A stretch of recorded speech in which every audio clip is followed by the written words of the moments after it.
कि Vande Mataram Congress party headquarters में पूरी तरीके से कैसे गाया गया, तो वो इंडिकेट करती है और उंगली के तरीके धमकी देने की कोशिश करती है। ऐसा प्रतीत हो रहा था जैसे सोनिया गांधी जी राष्ट्रीय गीत को रोकना चाह रही हूँ। हालांकि राजनीति पूरी हुई, लेकिन एक बार आपको मैं वो क्लिप दिखाता हूँ लगभग 15 सेकंड की, जिससे ऐसा संदेश जाता है कि क्या सोनिया गांधी जी राष्ट्रीय गीत को रोकना चाह रही थी।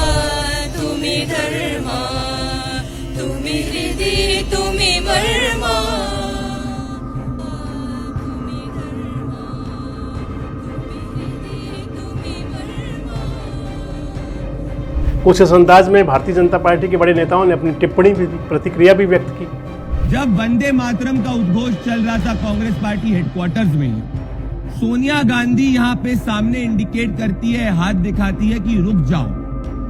वो इशारा करती है कि वंदे मातरम को कांग्रेस पार्टी हेडक्वार्टर्स में रोका जाना चाहिए। आज कांग्रेस नेतृत्व ने एक बार फिर दिखा दिया कि उसे संपूर्ण वंदे मातरम से कितनी बेचैनी। ये सिर्फ प्रोटोकॉल का सवाल नहीं, ये देश के सम्मान का सवाल है। दोस्तों नमस्कार, मैं संजय मग्गू और मौजूद हैं देश रोजाना के डिजिटल मीडिया मंच पर। आपसे बात करने चला हूं एक विशेष मुद्दे को लेकर जो पूरे देश के अंदर चर्चा का विषय है। दरअसल कल देश ने अपना स्वतंत्रता दिवस मनाया, 80वां स्वतंत्रता दिवस। तमाम झलकियां थी, तमाम देश के अंदर कार्यक्रम थे। लाल किले की प्राचीर से प्रधानमंत्री नरेंद्र मोदी ने राष्ट्र को संबोधित किया, तो अलग अलग राज्यों के मुख्यालयों पर भी कार्यक्रम हुए। इसके अलावा गांव की चौपाल से लेकर के और देश के अलग अलग हिस्सों में स्वतंत्रता दिवस को लेकर के लोगों ने अपना जो उत्साह था, उमंग था, जोश था और देश की आज़ादी के अंदर शहादत देने वालों को नमन करने का जज्बा वो सामने आया। लेकिन इसके तमाम के बीच, यानी कि राष्ट्रीय पर्व के बीच में भी तमाम कंट्रोवर्सी थी। और सबसे बड़ी बात जो निकल करके आई वो कांग्रेस के मुख्यालय से निकल करके आई। दिल्ली में कांग्रेस का मुख्यालय, स्वतंत्रता दिवस वहां भी मनाया गया था, राष्ट्रीय गीत भी हुआ था। लेकिन राष्ट्रीय गीत के अंदर जो हुआ था उसने एक संदेश अग्रेषित कर दिया कि आखिर कांग्रेस पार्टी के नेताओं को, खासकर कांग्रेस का जो आला कमान है, सोनिया गांधी, राहुल गांधी, मल्लिकार्जुन खड़गे या कांग्रेस के जो बड़ा नेतृत्व है, उनको आखिर वंदे मातरम से परेशानी क्या है। आखिर राष्ट्रीय गीत को क्यों नहीं चाहते कि राष्ट्रीय गीत पूरा चला दिया जाए या राष्ट्रीय गीत की जो महिमा है वो पूरी तरह से गौरवान्वित होती रहे। दरअसल कांग्रेस मुख्यालय में जो आजकल नया पैटर्न बना, या उसे पैटर्न कह सकते हैं या उसे नियम कह सकते हैं, कि जो कार्यक्रम होंगे उसमें राष्ट्रगान से पहले राष्ट्रीय गीत होगा। तो जब झंडारोहण करना था कांग्रेस मुख्यालय में तो पहले राष्ट्रीय गीत गाया जा रहा था, वंदे मातरम। राष्ट्रीय गीत का जो पहला ही असरा जो पूरा हुआ था, अभी उसके अंदर 3 बिसरे और आने थे, लेकिन सोनिया गांधी जी और मल्लिकार्जुन खड़गे और बाद में राहुल गांधी जी की जो भावभंगिमा सामने आई, उससे कहीं ऐसा संदेश चला गया कि जैसे राष्ट्रीय गीत को लेकर के पूरा कांग्रेस आला कमान असहज था। ऐसा प्रतीत हो रहा था जैसे सोनिया गांधी जी राष्ट्रीय गीत को रोकना चाह रही हूं। हालांकि राजनीति पूरी हुई, लेकिन एक बार आपको मैं वो क्लिप दिखाता हूं लगभग 15 सेकंड की, जिससे ऐसा संदेश जाता है कि क्या सोनिया गांधी जी राष्ट्रीय गीत को रोकना चाह रही थी।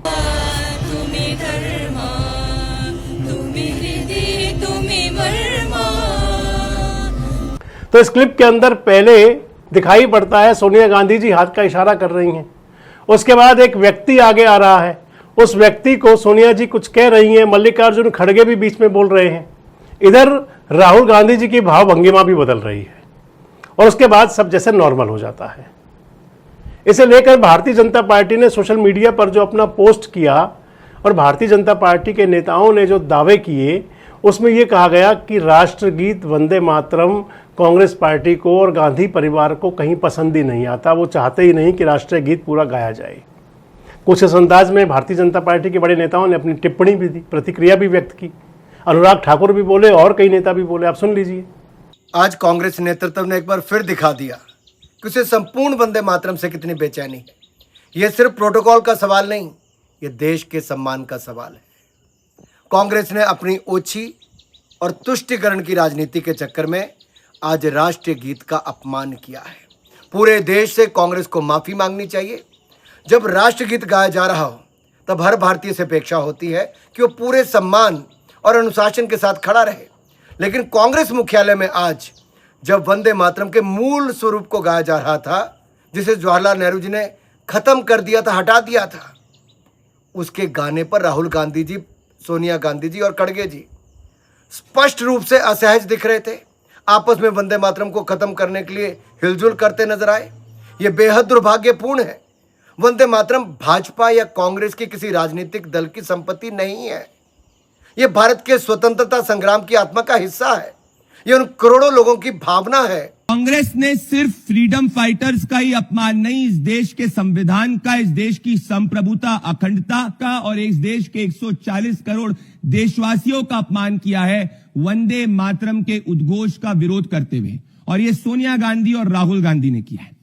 अगर आप देखेंगे ध्यान से उस वीडियो को, जब वंदे मातरम का उद्घोष चल रहा था कांग्रेस पार्टी हेडक्वार्टर्स में, सोनिया गांधी यहां पे सामने इंडिकेट करती है, हाथ दिखाती है कि रुक जाओ। वो इशारा करती है कि वंदे मातरम को कांग्रेस पार्टी हेडक्वार्टर्स में रोका जाना चाहिए। फिर जब वहां पे नहीं सुना जाता है, फिर वो वापस से दूसरी बार इशारा करती है और कहती है कि रुकना अनिवार्य है। उसके बाद में वो उनको कहती है कि पीछे जो बैंड है, अगर आप ध्यान से देखें, क्योंकि ये एक ऐसी व्यक्तिगत दृश्य है जो इतना गुस्से में है कि वंदे मातरम कांग्रेस पार्टी हेडक्वार्टर्स में पूरी तरीके से कैसे गाया गया, तो वो इंडिकेट करती है और उंगली के तरीके धमकी देने की कोशिश करती है। जब वहां से सब कुछ नहीं सही होता तो फिर वो राहुल गांधी की तरफ देखती है और बाकी के जो कांग्रेस नेता उनके साथ में खड़े हैं उनकी तरफ देखती है और अपना गुस्सा प्रकट करती है। मैं पूछना चाहता हूं कांग्रेस पार्टी से, अरे कांग्रेस पार्टी, भारत का ही उद्घोष हो रहा था, वंदे मातरम का ही उद्घोष हो रहा था, इतनी विपत्ति या इतना आक्रोश जब कांग्रेस पार्टी की रैलीज और कांग्रेस पार्टी के समर्थक पाकिस्तान जिंदाबाद के नारे लगाते थे, तब इनकी लीडरशिप को करते हुए नहीं देखा। तो भारतीय जनता पार्टी के नेताओं ने कहा, लेकिन कांग्रेस के नेताओं ने इसके जवाब में, कांग्रेस के जो प्रवक्ता हैं, राष्ट्रीय प्रवक्ता जयराम रमेश भी सामने आए। उन्होंने भी कहा, सोशल मीडिया पर बाकायदा कांग्रेस पार्टी ने भी पोस्ट जारी की। कांग्रेस पार्टी की तरफ से कहा गया कि सोनिया गांधी कह रही थी कि मल्लिकार्जुन खड़गे साहब जो उम्र दराज हैं, जिन्हें कोई दिक्कत ना हो जाए, उनके लिए कुर्सी की व्यवस्था करो। लेकिन जो भाव भंगिमा बताती है, जिस अंदाज में बातचीत का तरीका है, वो चुगली करता है। क्योंकि पहला इशारा सोनिया जी का सामने की तरफ होता है, हाथ से इशारा कर रही है रुकने का जैसे। अब बड़ा सवाल आ जाता है कि आखिर ये संदेश निकलता क्यों और कहां से है। अगर सोनिया जी को या कांग्रेस आला कमान बात केवल कुर्सी की ही थी मल्लिकार्जुन खड़गे जी के लिए, तो उसका अंदाज कुछ और भी हो सकता था। लेकिन जिस प्रकार से कानाफूसी चलती है, 15 से 20 सेकंड का क्लिप सामने आता है, उसको लेकर के खासकर भारतीय जनता पार्टी को एक मौका तो मिल जाता है अपनी बात आगे भेजने का, और ये बात संदेश अग्रेषित करने का कि कांग्रेस पार्टी को राष्ट्रीय गीत से कोई ना कोई परेशानी जरूर है। हालांकि कांग्रेस पार्टी के नेता कह रहे हैं, उनके कार्यक्रमों में लगभग पिछले 75-80 साल से जब भी कोई कांग्रेस का कार्यक्रम हुआ करता है, पहले वंदे मातरम गाया जाता है, उसके बाद कार्यक्रम शुरू होता है। हालांकि एक तरफ दावे भी तमाम है, लेकिन दूसरी तरफ कंट्रोवर्सी भी पूरी है। इस बार जो स्वतंत्रता दिवस का जो कार्यक्रम था, पहली बार लाल किले की प्राचीर से और इसके अलावा जहां जहां भी कहीं ध्वजारोहण हुए थे, वहां राष्ट्रगान से पहले राष्ट्रगीत गाया गया, यानी कि जनगण मन से पहले वंदे मातरम हुआ। इसको लेकर के तमाम प्रकार की बातें भी कई जगह से सामने आई कि लंबा समय था या सारी बातें हुई। लेकिन कांग्रेस पार्टी पर और खासकर गांधी परिवार पर जो बात आती है, वो आज से नहीं है। वंदे मातरम पर आपको ध्यान होगा 8 और 9 दिसंबर को 9 दिसंबर 2025 को जब चर्चा हुई थी 2 दिवसीय, तो उस समय प्रधानमंत्री नरेंद्र मोदी ने सदन में कहा था कि पंडित जवाहरलाल नेहरू नहीं चाहते थे राष्ट्रीय गीत पूरा गाया जाए। जब राष्ट्रीय गीत के अंदर बाकी के 3 बिसरे भी जोड़े गए, दरअसल पहले जो चलता था वो 1 श्लोक का चलाया जाता था राष्ट्रीय गीत वंदे मातरम, और उसके बाद में इसको अब 3 मिनट 10 सेकंड का समय लगता है पूरा करने में। राष्ट्रगीत को लेकर के सारी जो है संसद के अंदर कानून पास होने के बाद में, प्रक्रिया पूरी होने के बाद में, जो राष्ट्रगीत के सम्मान के लिए जो सब कुछ हुआ करता है वो सब हुआ है। 3 साल तक की सजा का प्रावधान भी है। और इसके अलावा राष्ट्रगीत के समय किस अंदाज में खड़े होना है, अगर उसकी रील चल रही है तो खड़े होने की जरूरत नहीं है, सब कुछ बताया भी गया है। लेकिन कांग्रेस पार्टी के मुख्यालय से जो बात चली, इसने लगभग 150 साल पुराने घटनाक्रम को भी ताजा कर दिया गया। राष्ट्रगीत यानी कि वंदे मातरम बंकिम चंद्र चटर्जी ने लिखा था 1875 में। पहली बार आनंद मठ में गाया गया था। जब पहली बार गाया गया था तो उस समय वंदे मातरम पूरा बोला गया था, यानी कि जिसे अब शुरू किया गया है। और उसके बाद जब कांग्रेस के कार्यक्रमों में, क्योंकि उस समय कांग्रेस हुआ करती थी, जब कांग्रेस के कार्यक्रमों में राष्ट्रीय गीत शुरू हुआ तो उस समय से, क्योंकि कई देवी देवताओं की बातें थी, इसको लेकर के बाकायदा कहा जाता है कि पंडित जवाहरलाल नेहरू की सुभाष चंद्र बोस को लिखी गई एक चिट्ठी, जिसे कि 1937 में लिखा था पंडित जवाहरलाल नेहरू ने, और कहा था कि अगर राष्ट्रगीत को पूरा किया जाएगा तो फिर इससे मुस्लिम समाज में संदेश ठीक नहीं जाएगा। हालांकि अब राष्ट्रगीत पूरा कर दिया गया, संसद से बाकायदा कानून पास हो गया, और उसके बाद अगर कांग्रेस के मुख्यालय में राष्ट्रगीत किया जा रहा था तो फिर क्यों कांग्रेस आला कमान को सोनिया गांधी जी का ये संदेश निकल गया कि राष्ट्रीय गीत कहीं रोकने की कोशिश थी? और अगर ये कोशिश नहीं थी तो फिर ये संदेश निकला क्यों? अगर मल्लिकार्जुन खड़गे जी की उम्र का अंदाज था तो व्यवस्था पहले क्यों नहीं कर ली गई? अगर खड़गे साहब की सेहत को लेकर के कोई बात थी और कुर्सी की व्यवस्था तक की बात ही थी तो ये पहले भी किया जा सकता था। और बड़ा सवाल आ जाता है कि आखिर कांग्रेस पार्टी ऐसा संदेश निकाल देती क्यों है?